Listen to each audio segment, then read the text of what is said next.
రుచులే ప్రతిరోజు పండగలే high power ఉల్లాసం high power ఉత్సాహం హై పవర్ ఆరోగ్యం హై పవర్ ఆనందం గుంటూరు వారి XXL మరియు హై పవర్ హార్స్ దేశవాళీ మినపగుళ్ళు బంధాలు అనుబంధాలు మరింత దృఢంగా మరింత బలంగా పట్టభద్రుల ఎమ్మెల్సీ ఎన్నికల్లో పెద్ద ఎత్తున అక్రమాలు జరిగాయని పీడీఎఫ్ ఎమ్మెల్సీ అభ్యర్థి కెఎస్ లక్ష్మణరావు ఆరోపించారు. ఇది ప్రజాస్వామ్య స్ఫూర్తికి విరుద్ధమని చెప్పారు. ఈ ఎన్నికల్లో అధికార పక్షం పూర్తిగా అక్రమాలకు పాల్పడిన విషయాన్ని ఎన్నికల కమిషన్ దృష్టికి తీసుకువెళ్తామని చెప్పారు.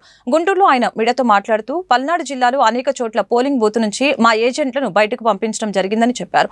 మంగళగిరిలో తనపై దాడి చేసేందుకు ప్రత్యర్థి పార్టీ శ్రేణులు ప్రయత్నించారని ఆరోపించారు. గెలిపే లక్ష్యంగా అధికార పక్షం దౌర్జన్యాలకు అక్రమాలకు పాల్పడటమే కాకుండా దొంగ ఓట్లు వేశారని ఆక్షేపించారు. గ్రాడ్యుయేట్ ఎమ్మెల్సీ సంబంధించిన పోలింగ్ 4 గంటలకు ముగిసింది. దీనికి సంబంధించిన కొన్ని వివరాలు మీకు తెలియచేద్దామని ఈ ప్రెస్ కాన్ఫరెన్స్ ఏర్పాటు చేయడం జరిగింది. ముందుగా ఈ పోలింగ్కు సంబంధించి ఓపిక్గా ఈ పోలింగ్లో పాల్గొన్న 2 ఉమ్మడి జిల్లాల్లోని గ్రాడ్యుయేట్ ఓటర్లందరికీ కూడా నేను హృదయపూర్వకంగా అభినందనలు తెలియజేస్తున్నాను. ఎందుకంటే ప్రజాస్వామ్య ప్రక్రియలో ఇది ఒక భాగం.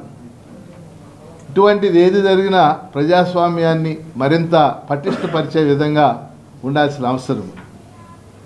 అలానే ఈ ఎన్నికల్లో గత 2 నెలలుగా పీడీఎఫ్ అభ్యర్థి అయిన నా గెలుపు కోసం అనేక ప్రజా సంఘాలు, కార్మిక సంఘాలు, ఉద్యోగ ఉపాధ్యాయ పెన్షనర్ సంఘాలు, ఇతర సంఘాల కార్యకర్తలు వందలాది మంది కృషి చేశారు 2 ఉమ్మడి జిల్లాల్లో. వారందరికీ కూడా కృతజ్ఞతలు తెలియజేస్తున్నాను.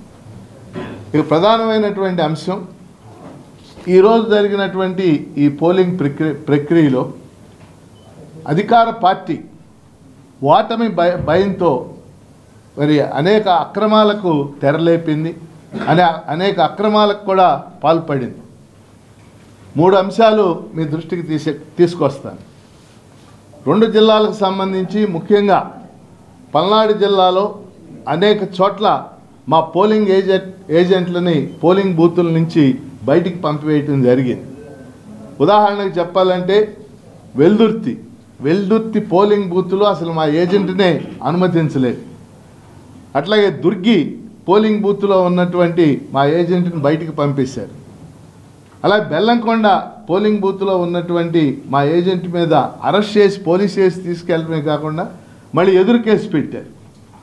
ఈ విధంగా కొన్ని ప్రాంతాల్లో మా పీడీఎఫ్కు సంబంధించినటువంటి పోలింగ్ ఏజెంట్లని లేకుండా చేసినటువంటి పరిస్థితి మీ దృష్టికి తీసుకొస్తా ఉన్నాను. ఇక రెండో అంశం, అధికార పక్ష ప్రతినిధులు ముఖ్యంగా శాసనసభ్యులు ఇష్టానుసారం 2 జిల్లాల్లో కూడా ముఖ్యంగా గుంటూరు, పల్నాడు, బాపట్ల జిల్లాలో ఈ 3 చోట్ల కూడా ఎమ్మెల్యేలు, శాసనసభ్యులు మరి బూతుల్లో ప్రవేశించి న్యాయంగా బూతుల్లోకి వెళ్ళటానికి వాళ్ళ హక్కు లేదు. బూతుల్లోకి వెళ్ళగలిగేది అభ్యర్థులు వెళ్ళాలి, లేకపోతే అభ్యర్థుల తరఫున చీఫ్ ఎలక్షన్ ఏజెంట్స్ అని ఉంటారు, వాళ్ళకు ఉంటుంది తప్పితే హక్కు శాసనసభ్యులకు ఉండదు. అనేక మంది శాసనసభ్యులు బూతుల్లో ప్రవేశించారు. అందువల్ల ఇది కూడా సరైనది కాదు, అక్రమమైన పద్ధతి అని చెప్పేసి మీకు తెలియజేస్తా ఉన్నా.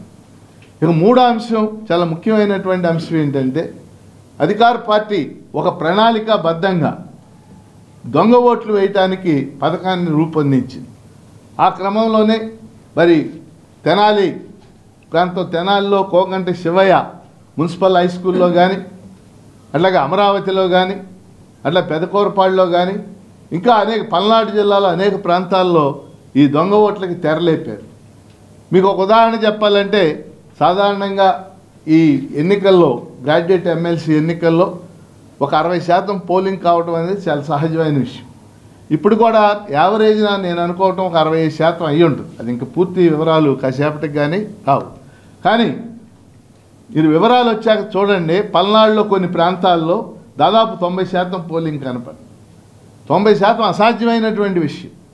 మీరు చూస్తారు జనరల్ ఎలక్షన్స్లోనే 90% జరగదు, అక్కడ 60%, 70% జరుగుతుంది. అలాంటిది పల్నాడు ప్రాంతంలో కొన్ని ప్రాంతాల్లో కొన్ని బూతుల్లో 90% పోలింగ్ కనపడుతుంది. ఇవన్నీ కూడా అక్రమంగా వేసినటువంటి ఓట్లే, దొంగతనంగా వేసినటువంటి ఓట్లే. కాబట్టి ఈ రేపు ఆ పోలింగ్ బూత్ వివరాలు ఏ బూత్లో ఎన్ని పోలైనవి అని వచ్చిన తర్వాత మేము